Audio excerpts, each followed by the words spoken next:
jemi në situatën kur bota geopolitike e fuqive të mëdha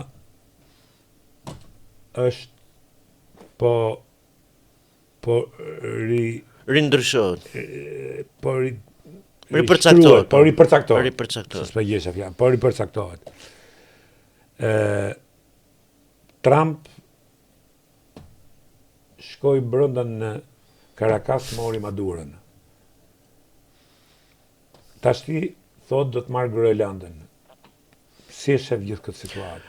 Do me thënë, unë e shikoj një lloj frustrimi i Amerikës në këtë situatë vështirë, edhe do të kërk pavarësisht frustrimi vjen nga po themi kriza strukturore që kanë Shtetet e Bashkuara si perandori botërore, ku ka humbur, si më thënë, edhe fuqia, po ka humbur edhe ndikimi i Amerikës si perandori e madhe.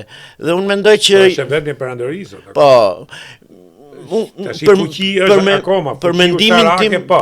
mendimin tim fuqi ekonomike, po. Ushtarake më shumë, po. Edhe politike, po. Edhe politike, po. Edhe për mendimin tim, domethënë, edhe pavarësisht se janë të vogla, edhe Rusia, edhe Kina, po qoftë edhe Turqia, pavarësisht me të veprojnë si perandori, por perandori me atë kapacitetin që kanë ato.